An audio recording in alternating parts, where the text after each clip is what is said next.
Sir చాలా సమస్యలతో పాటు ఈ విద్యుత్ సమస్య కూడా ఇప్పుడు కేంద్ర ప్రభుత్వం తీసుకొచ్చినటువంటి ఈ బిల్లు లేకపోతే రాష్ట్రాలని ఒప్పుకోమని చెప్పేటువంటి విధానం ఇది డెఫినెట్గా ఈ దేశంలో చర్చ జరిగి దీనిపైన ఎక్కడో దగ్గర లాజికల్ కంక్లూజన్ రావాలని నేను కోరుకుంటున్నాను అధ్యక్ష. ఉదాహరణకి మనం గతంలో ఒకసారి దీని మీద రిజల్యూషన్ పాస్ చేసి పంపించాం ఏకగ్రీవంగా సభ. అది ఏమైందో తెలియదు. కానీ నా దగ్గర నేను ఒక లేఖ చూస్తూ ఉన్నాను అధ్యక్ష. ఇది శ్రమశక్తి భవన్ నుంచి రఫీ మార్క్, న్యూఢిల్లీ 12 ఆగస్ట్ 2022. అందరితో పాటు రాష్ట్రాలకి principal secretaries power energy for all the state governments యూటీస్కి లెటర్ రాశారు అధ్యక్ష. దీంట్లో ఏంటంటే, sir madam, I'm directed to forward herewith the draft electricity amendment rules 2022 with request to provide your comments, if any, to this ministry within 30 days from the date of this letter, that is by 11th September 2022.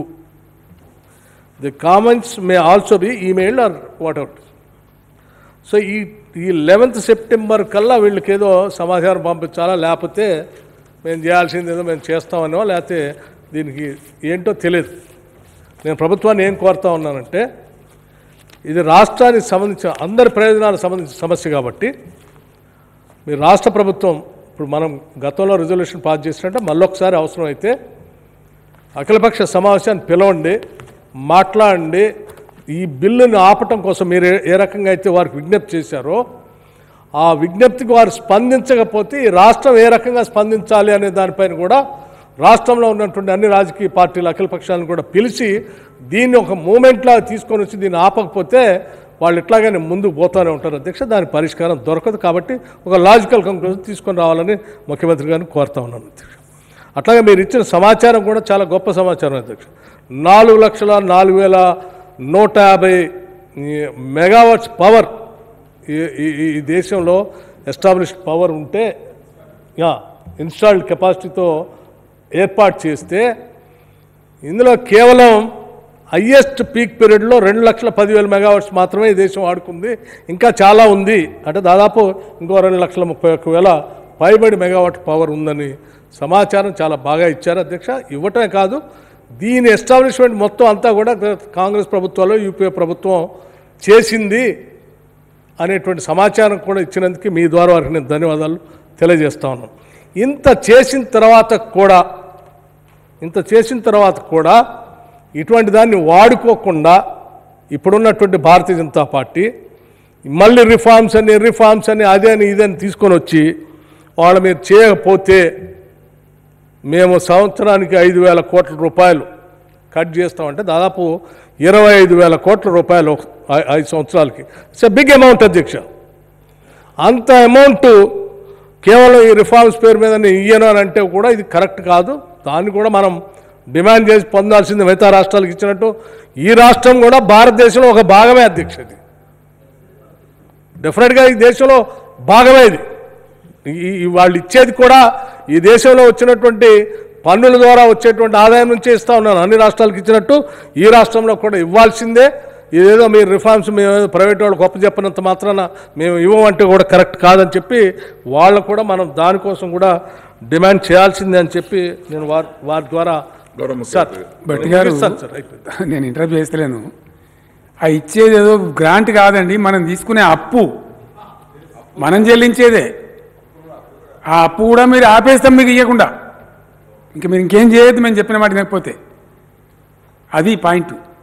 అప్పుగా అయితే అవసరమే లేదండి, తీసుకోవాల్సిన అవసరం లేదు sir. అట్లాగే రెండో అంశం ఏంటంటే September 17 మన హౌస్ని ఈ 2 రోజులు నడపటం వలన చాలా సమస్యలు ఉన్నాయి సార్. మీ ద్వారా నేను మరొకసారి సార్ చెప్పండి చాలా సమస్యలు ఉన్నాయి. సరే, మీరు వింటర్ సెషన్ మళ్ళీ పెట్టి సుదీర్ఘంగా సమస్యలు అన్నిటి మీద చర్చిద్దామని చెప్తా ఉన్నారు. ఈ చేసే క్రమంలో నిమజ్జనము 17 సెప్టెంబర్ ఇవన్నీ చెప్తా ఉన్నాం సార్. 17 సెప్టెంబర్కి సంబంధించి సరే మనం 74 సంవత్సరాలు పూర్తి చేసి 75 సంవత్సరంలోకి ఎంటర్ అవుతున్నటువంటి సందర్భంలో రకరకాలైనటువంటి చర్చలు జరుగుతూ ఉన్నాయి అధ్యక్ష. మీ ద్వారా నేను ముఖ్యమంత్రి గారికి ప్రభుత్వానికి కూడా ఒక రిక్వెస్ట్ చేయదలుచుకున్నాను. ఎప్పుడో జరిగినటువంటి వాటిని రెచ్చగొట్టి ప్రశాంతంగా ఉన్నటువంటి రాష్ట్రంలో కొంత అల్లర్లు అలజడులు సృష్టించాలనే ప్రయత్నం కూడా జరుగుతుంది. ఇది మంచిది కాదు అధ్యక్ష. 1947 ఆగస్ట్ 15 నాడు ఈ దేశానికి స్వాతంత్రం వస్తే, బ్రిటిష్ రాజ్యం నుంచి స్వాతంత్రం వస్తే స్వాతంత్ర దినోత్సవంగా జరుపుకుంటున్నాం. అట్లాగే ఒక సంవత్సరం తర్వాత సెప్టెంబర్ 17, 1948 నాడు ఇక్కడ ఉన్నటువంటి నిజాం రాజ్యం నుంచి ఈ ప్రాంతానికి స్వాతంత్రం వచ్చింది. స్వాతంత్ర దినోత్సవం జరుపుకోవచ్చు.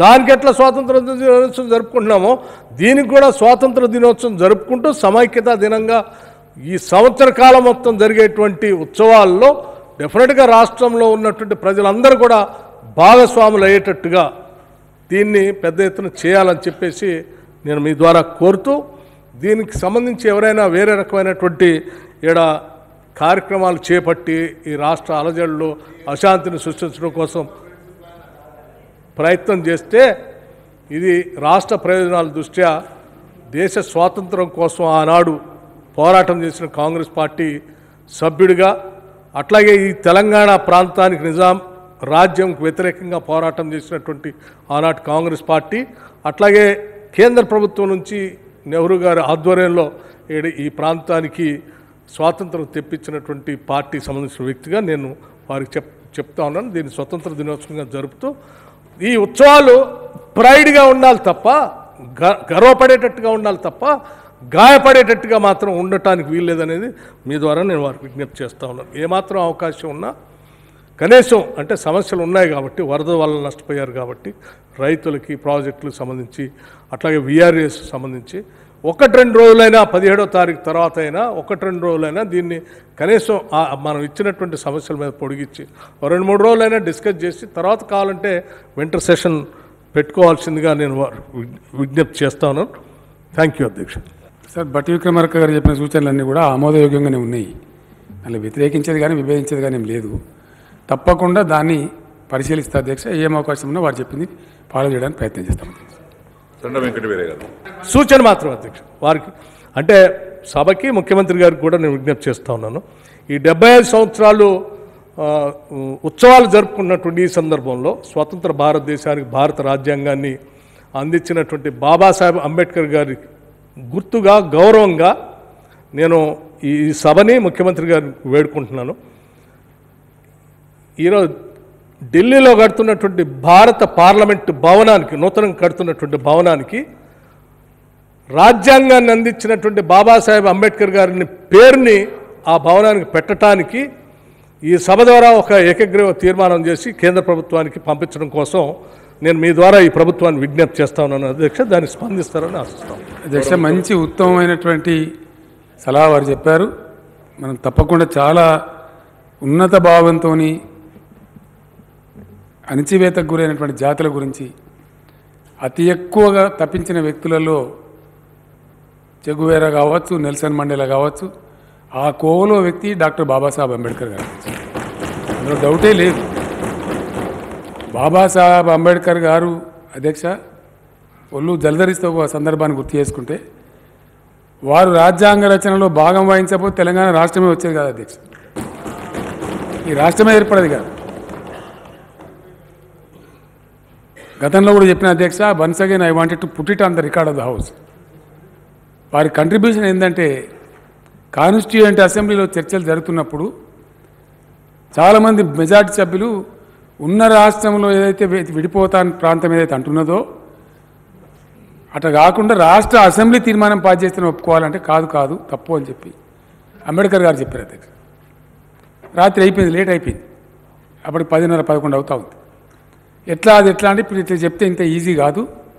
నేను పొద్దున టైప్ చేసి తెస్తాను, రాత్రి పడుకోకుండా నిద్రపోకుండా మీరు ఉదయం చదవండి, మీకు సమ్మతమైతే నేను చెప్పేదాన్ని ఆమోదించుదాం, లేదంటే మీరు చెప్పే చర్చ చేద్దామని చెప్పి వారు పడుకోకుండా నిద్రగాసి ఆ రాత్రి దాదాపు 1-2 గంటల నిద్రపోయి మిగతా సమయం అంతా మొత్తం ప్రింట్ చేసి తెచ్చి ఎందుకోసం డీటెయిల్ నోట్, ఎందుకోసం ఇట్లా దీన్ని ఒప్పుకోవద్దు, ఎందుకోసం వాళ్ళు డిమాండ్ ఒప్పుకోవాలంటే రాష్ట్ర అసెంబ్లీలో పాస్ చేయకపోయినా సరే పార్లమెంట్ తీర్మానం ఆమోదించవచ్చు అని పెట్టించారు అధ్యక్ష. ఎవరు?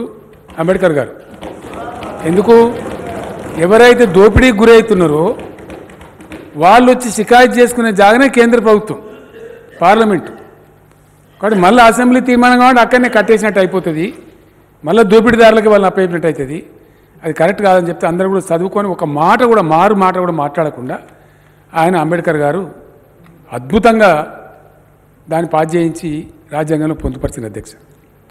వారి కంట్రిబ్యూషన్ పుణ్యమానే మొన్న మనకు అదే చట్టస్ఫూర్తితోని తెలంగాణ రాష్ట్రం కూడా ఏర్పడ్డది. ఇవాళ మనం కొత్త సుఖపడుతుంది. కాబట్టి కొత్త నూతన పార్లమెంటు భవనానికి పెట్టడానికి అంబేద్కర్ గారిని మించిన వ్యక్తి దేశంలో ఇంకో లేనలేరు అధ్యక్ష. డౌట్ కూడా అవసరం లేదు మనకు. వారు చెప్పిన 2 విషయాలు కూడా మాకు పూర్తిగా ఆమోదయోగ్యం అధ్యక్ష. కరెంటు గతంలో మనం తీర్మానం చేసి పంపించిన జనరల్గా అసెంబ్లీ రిజల్యూషన్స్ రీట్రేట్ చేయము అధ్యక్ష. అది మన గౌరవాన్ని మనమే దిగదార్చుకుంటూ అవుతుంది. కానీ రెండవసారి కూడా మళ్ళీ రిఫార్మ్ తెచ్చారు కాబట్టి, మళ్ళీ కొత్త రూపంలో తెచ్చారు కాబట్టి బట్టి విక్రమార్క గారు చెప్పిన దానికి సరిపోతుంది. ఈ 2 తీర్మానాలు కూడా నేను గౌరవ శాసనసభ వ్యవహారాల మంత్రి గారి ద్వారా తమరికి రేపు విజ్ఞప్తి పెట్టుకోమని చెప్తా ఉన్నా.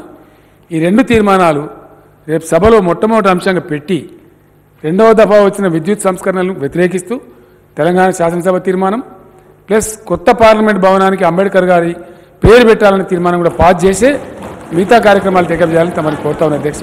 ధన్యవాదాలు అధ్యక్ష. హాయ్ ఫ్రెండ్స్, మా టుడే టుమారో యూట్యూబ్ ఛానల్ చూస్తున్నందుకు చాలా థ్యాంక్స్. మరిన్ని లేటెస్ట్ వీడియోస్ కోసం వెంటనే సబ్స్క్రైబ్ చేయండి. అలాగే ఈ బెల్ ని కూడా రింగ్ చేసేయండి. మా నోటిఫికేషన్స్ అన్ని మీ మొబైల్లో వస్తాయి. అలాగే మా వీడియోస్ మీకు నచ్చితే లైక్ చేయండి, షేర్ చేయండి, నచ్చకపోతే కామెంట్ చేయండి.